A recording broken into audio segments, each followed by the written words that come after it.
सभी छात्रों को मेरा नमस्कार।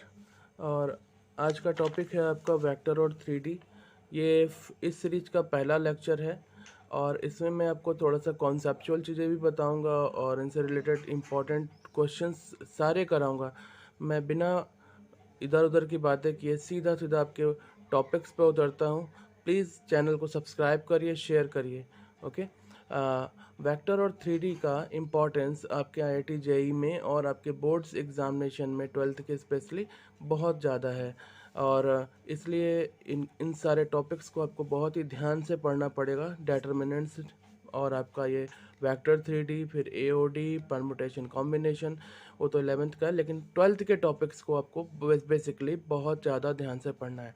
तो डिस्टेंस फार्मूला पे आते हैं। पहला है 3D में जैसे आप 2D में क्या करते थे, x2 माइनस x1 का square plus y2 minus y1 का स्क्वायर अंडर रूट में। तो डिस्टेंस देता था दो, यानी x और y एक्सिस पर मौजूद दो पॉइंट्स के बीच में डिस्टेंस को। तो यहाँ पर 3 डायमेंशन हो जाता है, यानी कि लेंथ, विड्थ, हाइट जैसे आप बोलते हैं। तो इसमें 3 डायमेंशन हो जाता है, x, y और z। इसलिए यहाँ पर 3 पॉइंट्स आपको देखने को मिलेंगे ए। तो इनके बीच का डिस्टेंस निकालेंगे x2 माइनस x1 का स्क्वायर, जैसे लेंथ वाइज डिस्टेंस हो गया। ये विड्थ वाइज डिस्टेंस हो गया y2 माइनस y1 स्क्वायर। और एक आपका हाइट वाइज डिस्टेंस हो गया z2 माइनस z1 का स्क्वायर। सेक्शन फॉर्मूला पे आते हैं। मान लीजिए कि कोई भी दो पॉइंट्स आपको दिए हुए हैं ए बी, और इनके बीच में कोई एक ऐसा पॉइंट है जो इसको m और n के रेशियो में डिवाइड करता है। तो हमको उस पॉइंट P का जो रेशियो है, पॉइंट का P का कोऑर्डिनेट निकालना है।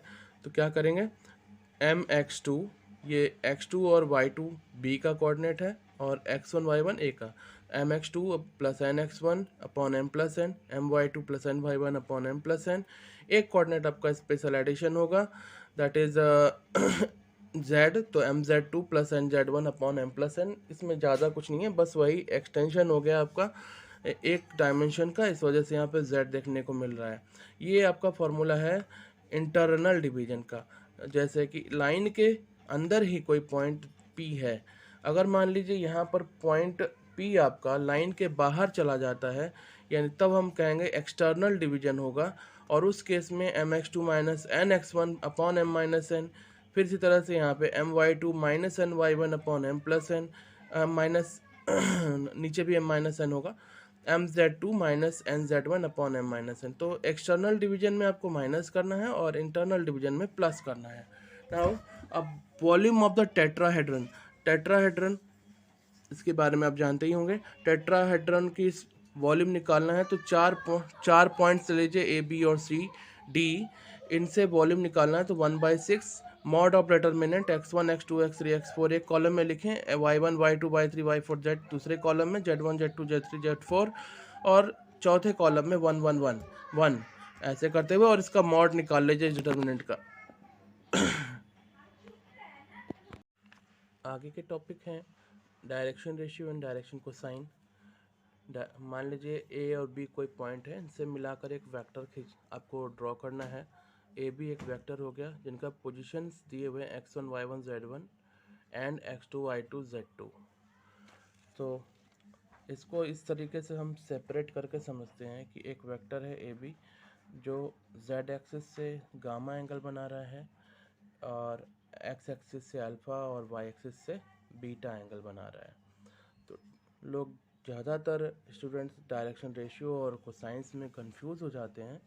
तो जो आप वेक्टर ए बी का पोजीशन वेक्टर निकालते हैं, दैट इज़ अगर हम ए बी की बात करें, ओनली ए बी, तो position vector of B minus position vector of A with respect to origin, यानी कि क्या आएगा, x2 minus x1 i, y2 minus y1 j, z2 minus z1 k आता है।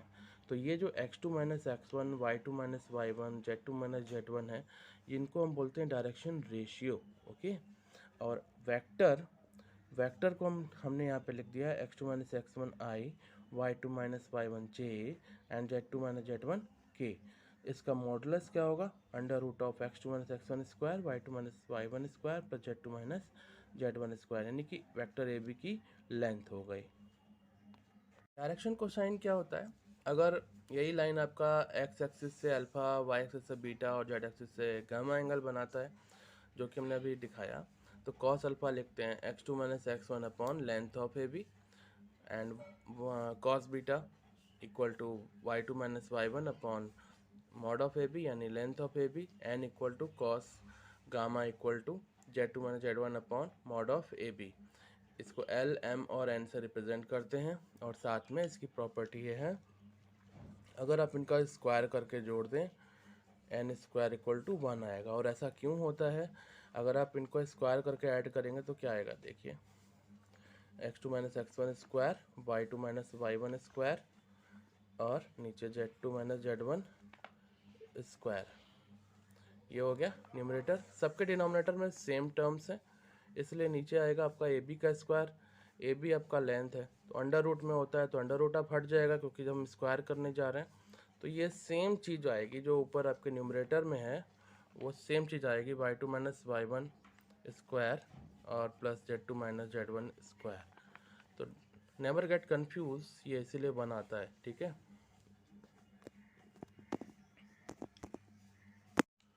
डायरेक्शन रेशियो जो होते हैं वो डायरेक्शन कोसाइन के प्रोपोर्शनल होते हैं। अगर l m n direction cosines को रिप्रेजेंट करते हैं और मान लीजिए a b c direction ratio है, तो कॉस अल्फ़ा जो कि एक्स एक्सिस का डायरेक्शन कोसाइन है upon a equal to cos beta upon b. Cos beta y axis का डायरेक्शन कोसाइन है और कॉस गामा जेड एक्सिस का। Cos gamma upon c equal to 1। तो this is equal to square root of, यहाँ पे plus minus sign दोनों लगा है, l square plus m square plus n square 1 होता है, जैसा कि आप जानते हैं। यहाँ पे क्या हो सकता है, cos square alpha cos square beta plus cos square gamma upon upon under root ए स्क्वायर बी स्क्वायर सी स्क्वायर। ये इसको भी रिजल्ट फॉलो करेगा। इसका सम कभी 1 नहीं होता, ये कभी हो भी सकता है नहीं भी हो सकता है, इसलिए इसके लिए हम कभी 1 नहीं लिखेंगे जल्दी, जब तक हमारे पास पूरा इनफ इंफॉर्मेशन ना हो। तो ये हो जाएगा आपका plus minus 1 upon this under root A square B square C square. ये प्रोपोर्शनलिटी से या अनुपातिक रूल से हो सकता है। Angle between the two lines is, मान लीजिए डायरेक्शन कोसाइन आपको दो लाइन का दिया है, L M L1 M1 N1 और L2 M2 और N2, ये दूसरी लाइन का डायरेक्शन कोसाइन है।